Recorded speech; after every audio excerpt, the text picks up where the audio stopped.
In this episode of Latitudes, we hook up with fisherman Steve Cooper, who explores the history of the Samoan hotel Aggie and samples the plentiful waters of this fabulous little island. From the tropics to Manchester, England, to tour one of the world's best museums, the Museum of Science and Industry. We then get back to the tropics and visit Pepper's Bloomfeild Resort for some adventure and pampering.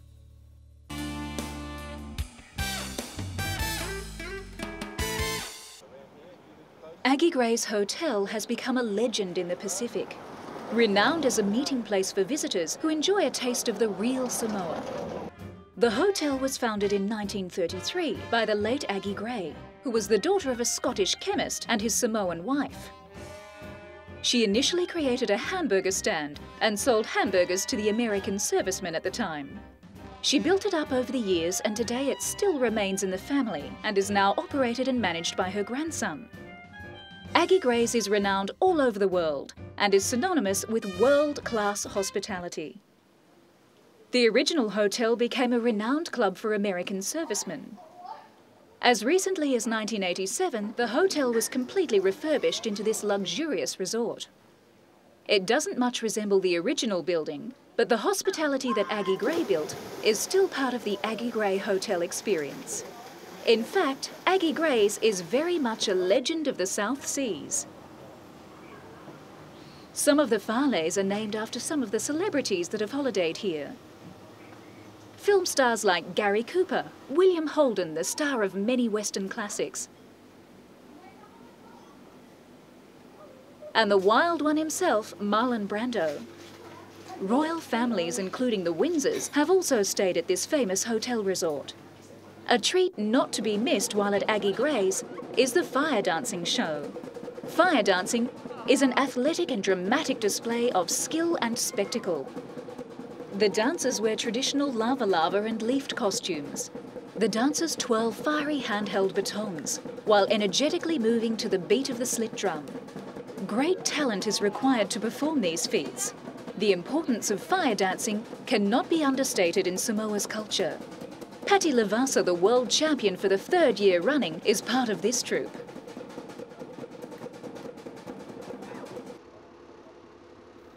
After a relaxing and entertaining night of Aggie Gray hospitality, Steve Cooper and his friend Peter get an early morning start and leave the small Samoan port to head out into the deep Pacific Ocean in search of some game fish.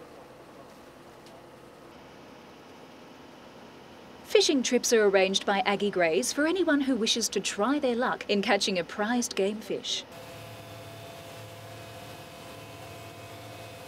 Steve has decided to trawl for the morning session, so he and Peter discuss the best options and prepare their lures and bait. Within an hour, Steve has hooked up a magnificent example of a dolphin fish. The fish was attracted to Steve's lure and begins to put up a tremendous fight. This type of action is a common occurrence for visitors who take the opportunity to fish the plentiful Samoan waters. The dolphin fish is a true pelagic hunter. They're fast, powerful, and have a high level of endurance, which makes them a much sought-after species for game fishermen. The dolphin fish will fight right up to the time it's landed. This example is a fair-sized fish, however they do grow considerably larger.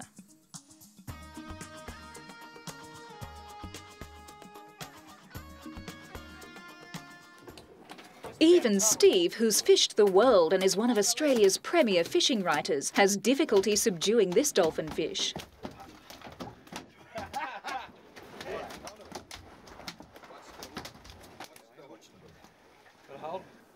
Like many fishermen around the world, Steve believes in catching and releasing and only takes the occasional fish to eat. Ready, Jeff? This dolphin fish will live to perhaps give another Samoan visitor the chance of experiencing the thrill of hooking up a prized catch. For the afternoon, Steve and Peter decided to try cubing to attract game fish to the boat. Peter is demonstrating the cutting up of pilchards into tasty and alluring bite-sized morsels for the unsuspecting game fish. Amongst the cubes, Steve will spool out this lure, which looks like the head of a pilchard. With a bit of luck, Steve is hoping that a game fish will mistake his lure for the real thing.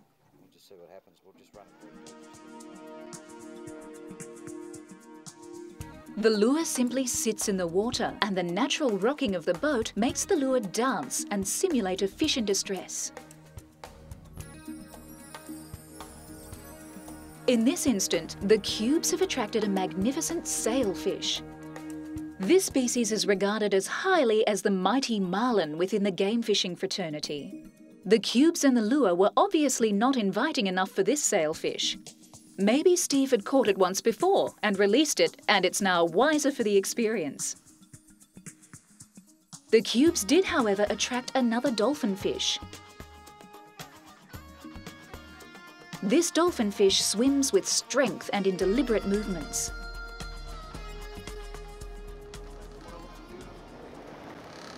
Here he comes. Ready for load? He's jumped a couple of times. This time, Peter gets the chance to pit his wits against a Samoan dolphin fish.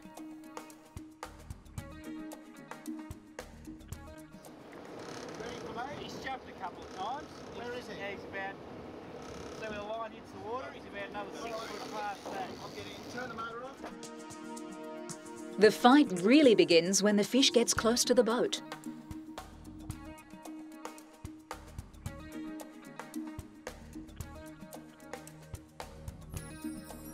You can never be assured of catching a dolphin fish until it's secured in the boat.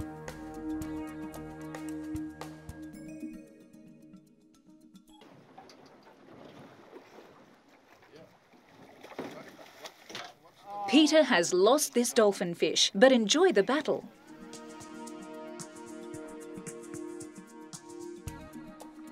Steve and Peter examine the lure for damage, as dolphin fish have a tendency to strike very fast and very hard, which can damage an expensive lure.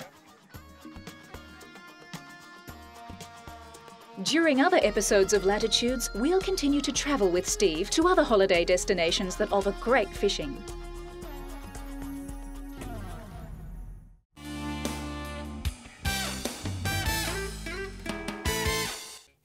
If you're planning a holiday in England, a visit to the Museum of Science and Industry in Manchester is a must. It's one of the most exciting and innovative museums in the world. Fittingly, the museum is housed in the world's oldest passenger railway terminal. There is an incredible array of topics, displays and interactive programs for both young and old. Many international tourists are visiting the museum. This includes families, experts in various fields of industry, and enthusiasts who wish to explore the Industrial Revolution. For aviation enthusiasts, this display is sure to enthrall.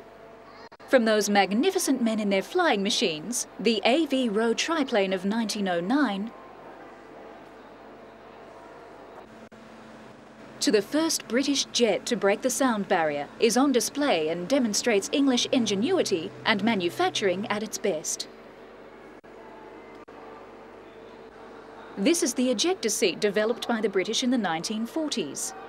The Avro 504K is one of the most successful mass-produced aeroplanes made in Manchester. A sports trainer, it testified to the vitality of the local aviation industry. And here is the Avro Shackleton, a development of the Lancaster bomber. It was built locally at Woodford near Stockport.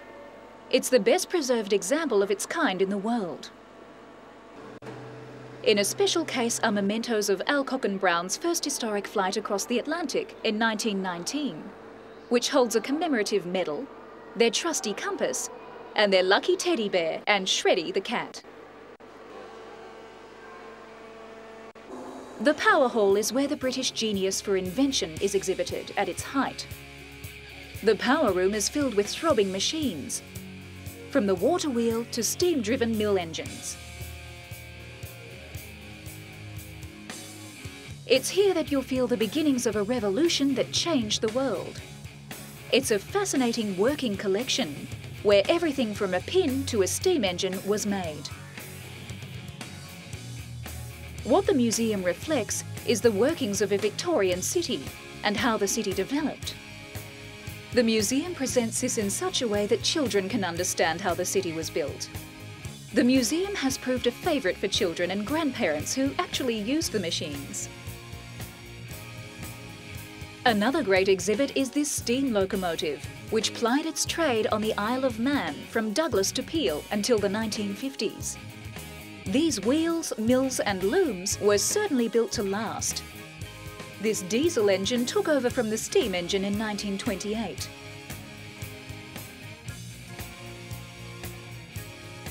They're still used in developing countries throughout the world.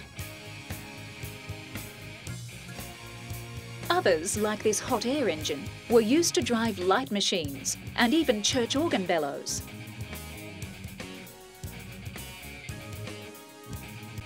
One industry that is presented that did not last was Manchester's preeminence as the world centre for the manufacture of cotton. Everything from cotton clothes, sheets and bedding to the special dyes were developed in Manchester.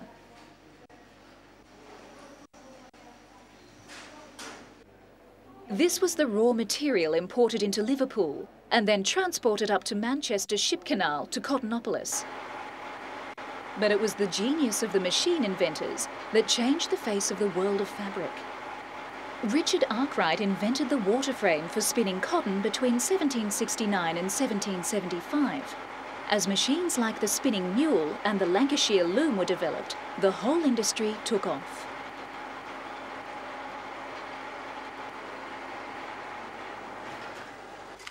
The Fibres, Fabrics and Fashion Hall has interactive exhibits like this method of spinning cotton thread. The museum has proved a favourite for children and grandparents who actually used such machines.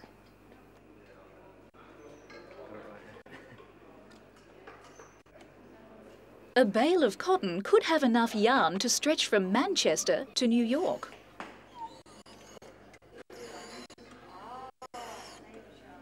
This 19th century warehouse holds a machine that has revolutionised the 21st century. This exhibit explains the start of our electronic advancement. This is a replica of the world's first computer to be able to store an actual program. It was created at Manchester University and unveiled on June 21st, 1948. The replica was built in 1988 by a team of enthusiasts from these photographs to mark its 50th anniversary.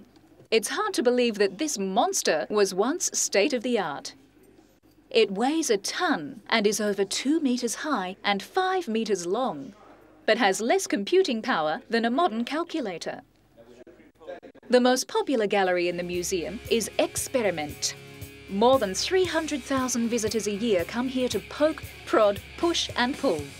It's a hands-on science gallery which is mainly for children. The Experiment tries to show children the basics of what many of the museum's exhibits were founded on. This part of the museum is all about interactivity, the chance to get your hands on something and make it work.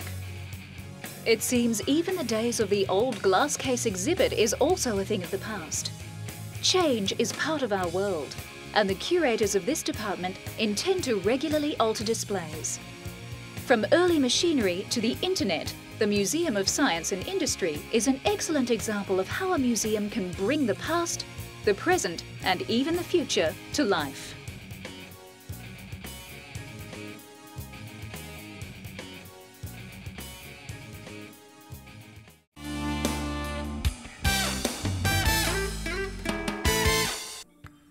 This is Australia's far north. It's a remarkable land and holds many different types of adventure, as well as many different types of geographical landscapes, from deserts to wetlands to tropical rainforests and the Great Barrier Reef. All can be explored from the Pepper's Bloomfeild Lodge. If you've dreamed of escaping to a remote tropical paradise, then you're going to enjoy Pepper's Bloomfeild Lodge. You'll be picked up from your hotel and escorted to the airport and get a full flight briefing from an experienced hinterland aviation pilot. Flight today will be taking us from Cairns to Bloomfield. It's about 30 minutes flight. The Bloomfield experience starts here at Hinterland Aviation in Cairns and flies over the Great Barrier Reef, one of the 7 natural wonders of the world, and a spectacular untouched rainforest of North Queensland.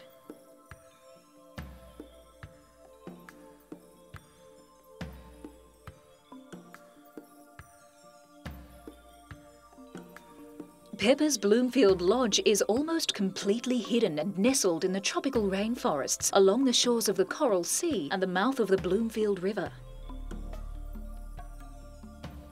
After arriving on an outback airstrip, the friendly staff from Pepper's Bloomfeild Lodge will escort you on a short 4-wheel drive trip to the banks of the Bloomfield River.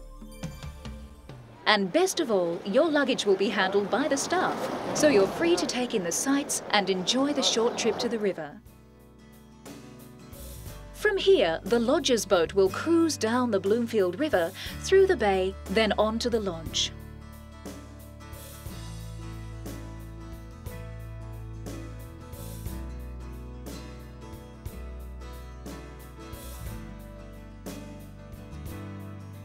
Be prepared for one of the driest landings, as your boat lets down its wheels and is pulled ashore.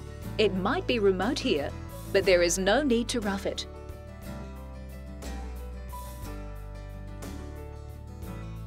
You don't even get your feet wet. Pepper's Bloomfield Lodge is an extreme and unique place in Australia, and there is a maximum of 34 guests allowed to stay at any given time. And this gives Bloomfield an intimate and relaxed atmosphere. Dress is informal at Bloomfield, and they provide most of the basic items that you need so that you can travel lightly.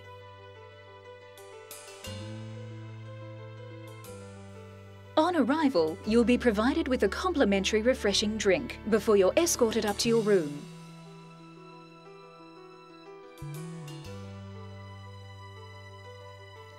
Accommodation is of the highest standard. Pepper's Bloomfield Lodge is a member of the small luxury hotels of the world, so expect the best.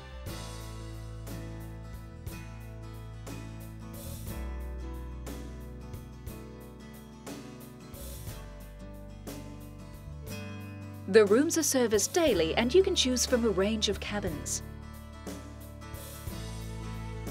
There are the poolside range cabins, the slightly larger Queenslander cabins, deluxe cabins or honeymoon cabins. All have their own individual character. All the meals served here are exceptional and are prepared fresh daily and are served in relaxed comfort in the open-air dining room. You'll experience the best selection of the local seafood, sumptuous steaks and vegetables, tropical fruit, and desserts are the specialty. Besides a relaxing tranquility that is Bloomfield's essence, activities in and close to the lodge are plentiful.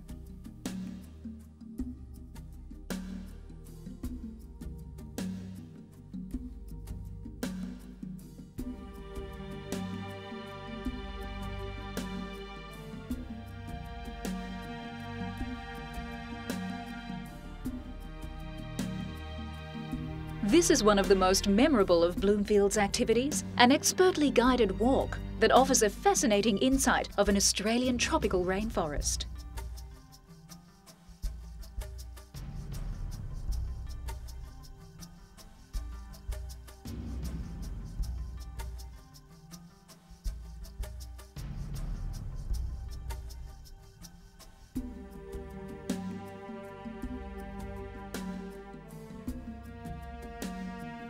Bloomfield's Big Mama is a luxury sailing vessel that is used to take guests on various sailing adventures.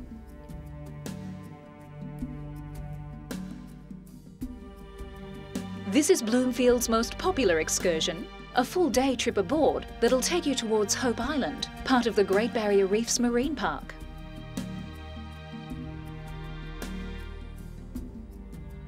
These beautiful islands are ideal for snorkeling and fishing.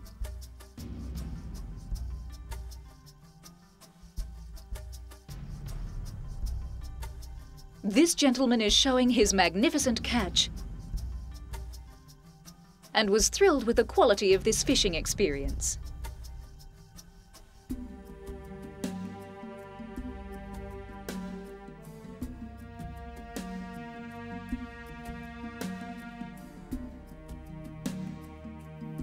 You'll learn about the history and the ecology of the mangroves and its magnificent wildlife.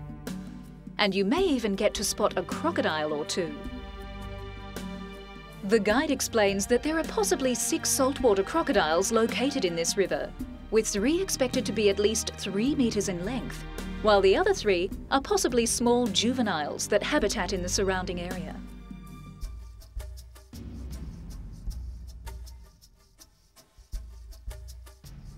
There is just so much to do and enjoy while you stay at Bloomfields, but you'll just have to come and experience it for yourself.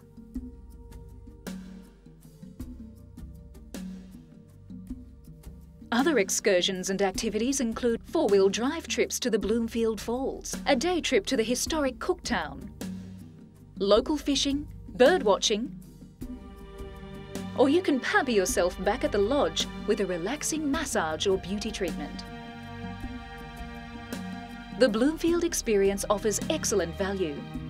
Besides your selected accommodation, it includes 3 meals, breakfast, lunch and dinner, scenic flights and transfers from and to Cairns, the river cruises and the rainforest walk. If you're considering Australia as a destination, then be sure to look at Pepper's Bloomfield Resort.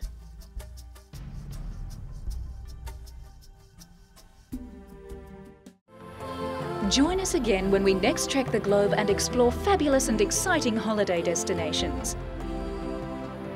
For further information regarding any story on this episode, log on to www.pbtv.com.au. This program is proudly supported by PATA and Always Dive Australia.